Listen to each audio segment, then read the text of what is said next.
Hey, my name is Leilani Clark. I'm an alumni from Raza Studies. I graduated Tucson High in 2007. So I hope that showed the display of passion that these students have for these classes and how much we're willing to just go out of the way to not only defend them, to make sure that they expand.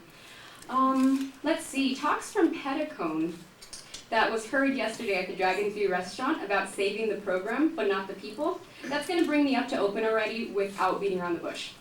Trying to shift our current teachers from new ones to save the program is going to be unnegotiable. If you even think of replacing our teachers with individuals who will compromise the values of these programs, a critical pedagogy, transformative efforts done in the community by students following a social justice framework, the belief of in la quech, tú eres mi otro yo, you are my other me, and cultural relevance in our teaching material. With that done, the Tucson community will see this as 2SD's dropout of support for our ethnic studies. We are people here in the Southwest that have a rich culture, and that culture is filled with the rich history of resistance from oppression. And questioning of this program undermines the Tucson community that came before you and I that brought these studies into existence, starting with the student protest for educational justice during the Chicano blowouts. Those youth today are professors, scholars, lawyers, politicians, parents whose children are attending TUSD schools, activists and leaders still present in our communities. Ethnic studies represents the larger aspiration for a more equitable education system in this nation, rather than the undeniably Eurocentric biased system that is failing us today.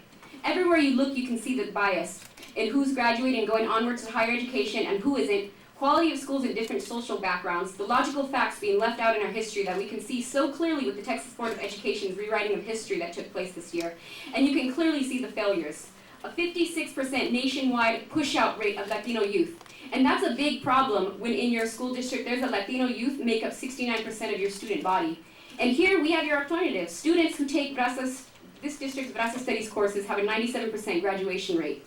There should be deep pride in this program in your school district accomplishing that, not questions. We have accumulated the data and statistics for years to back this up, and now for some board members, segment and all that, to suddenly question these questions we have practically been thrusting in your face for years only begs the question if there's a deeper motive in play, or is this just politics? Petticone, my newly elected school board members from this past elections, and to the rest of the school board, I expect you to serve and represent your community.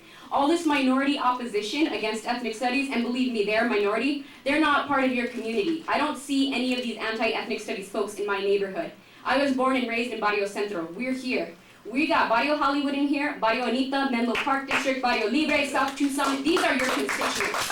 All those underrepresented youth who you should be fighting for to achieve that same 97% graduation rate that ethnic studies provides. Tom Horn and John Hupentol did not win here. That was Maricopa County. Keep your eyes focused on these communities. Those youths who are on waiting lists to become enrolled in Raza Studies classes at Tucson High and Choya. Those youth not aware of the program yet, who's failing test scores, missing days, and roadblock to the university to demand that they take these classes. And I think that's where the fear lies in these politicians up in Maricopa. As Tucson Barrio students, we're already street smart. Some of us 16 going on what seems 34 in our lower income personal hells of Senate Bill 1070 implemented in our neighborhoods even with the injunction. And so these classes come along to our lives and now we're reading university level texts, critically able to analyze and assess exactly what is happening to our Tucson. We're not dumb. We know what gentrification is, what racial profiling is, what disenfranchisement is. But now we just learn there are actual terms to call it because of these classes. And then we graduate and move on to higher education, we go into politics, we become community organizers, we become voters. And we don't agree with the conservative agenda and are unapologetically vocal about it. And so just like the youth before us that use their words and bodies to demand the creation of studies, because of the political conditions present in their communities, we will follow suit, using our words and bodies to defend these studies. Quite a few people who want to speak. We only have 45 minutes. Thank you. Just so you know that we're not afraid to fight. This is our school district, this is our community, and with or without your support, TUSD school members, we will save ethnic studies and expand. Thank you.